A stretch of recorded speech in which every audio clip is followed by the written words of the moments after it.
You must also ready the spawn, the spores, the mushroom. Then the heater, and that is the leguminous plant, the leaves of the leguminous plants, like ipil-ipil leaves, padridi cacao leaves, or acacia leaves. About in the soaking process, sir, how long are we going to soak the papers in the water? So you must be soaked 8 to 10 hours in the water. Then after that, you drain the paper, soaking paper, so that when you put to the aquarium, the spores you are planting hindi madala ng yung water kung mayroon pa siyang water na hindi na drain. How about the mushroom sponsor? How are we going to plant it in the paper? So when you file the different use paper, 3 inches in your file, that is equivalent to 3 inches. Then plant the spawn, that is the spores of the mushroom. Then another 1 inch covered with ipil-ipil leaves or madridi cacao. How about the mushroom sponsor? How old will the mushroom spawns na ready na sila i-cultivate? That is ready to cultivate when the mushroom that is about the spawn. Yeah. So the preparation of the spawn, that is already prepared, kasi hindi tayo nagagawa ng spawn. So I will buy only the spawn with the yan siya, with the nag-cultivate ng mushroom. Then what we are going to do is to plant the spawn to the prepared bed or any material na doon tayo magtanim ng mushroom. And about the heater, sir, what is the purpose of the heater in cultivating mushrooms? Okay, one of the purpose of the heater is that the heater, kasi that is what we call the heater. Pag sinabi natin heater, one of the heater is the leguminous crop, like the ipil-ipil. So we use ipil-ipil leaves or madridi cacao. So the madridi cacao, when you put press to the mushroom culture, it will create heat, and that heat can create cobweb. First can create moisture, and then the moisture help to create cobweb, and that is the purpose of the heater. Next, sir, is in the putting it in the aquarium. So how to make a setup or layer for bedding, sir? Set up of layer bedding. Yes, sir. So first, the paper, put the use wet yan siya, basa yan siya na wet paper in 3 inches. Then you plant the seeds of the mushroom. Then above the spawn of the mushroom, you put another 1 inch of ipil-ipil leaves or madridi cacao, and that is the heater. So another layer, use paper, diba?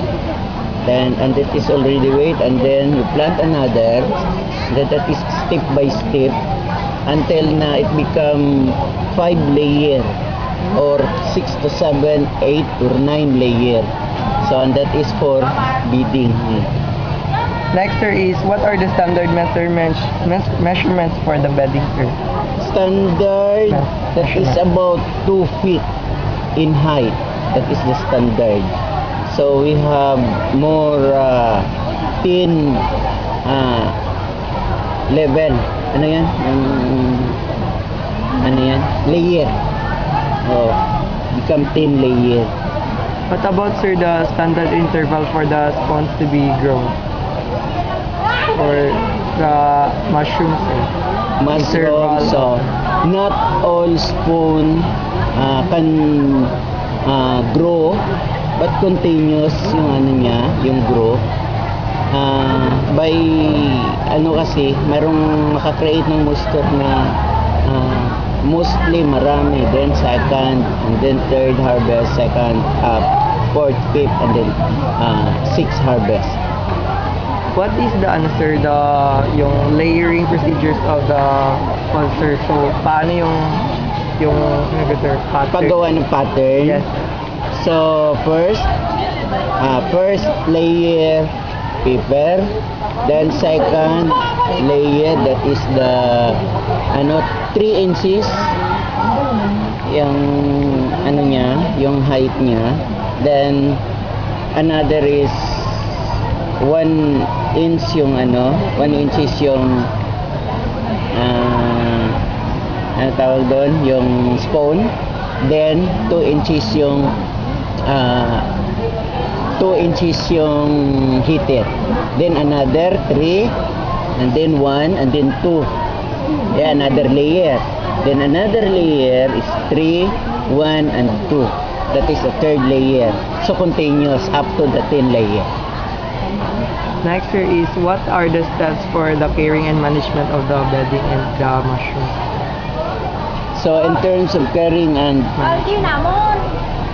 Caring and management, sir. Caring and management. So always, in terms of caring, always monitor your mushroom culture. Then when you care,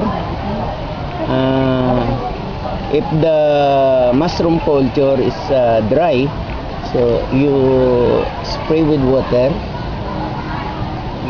and then continuous monitoring until na it become wala nang mag-grow na mushroom. Okay. Next, sir, is on the harvesting process, or what is the step in processing the harvest? So when you harvest the mushroom, so you collect the exact size of the balls of the mushroom. Then those marketable, then yung size must be equal yung size niya. Then continuous every day you monitor to harvest the mushroom. What are the or approximated days, sir, on harvesting the first harvest? So when you start the number of days, when you start planting you count the number of days up to 18 days, 18, 19, 20, up to 1 month harvest.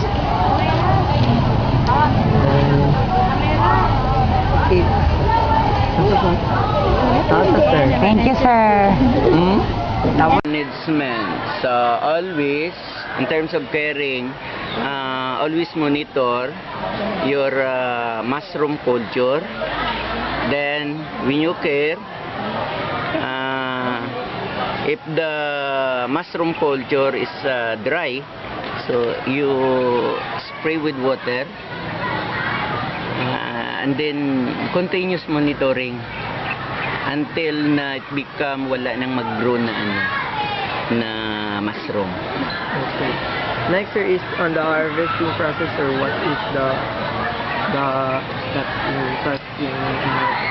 So when you harvest the mushroom, so you collect the exact size of the balls of the mushroom. Then those marketable, then yung size must be equal, yung size niya. Then continuous, every day you monitor to harvest the mushroom. What are the or approximated dates, sir, on harvesting the... On harvesting, the first harvest, so when you start the number of the when you start planting the you count the number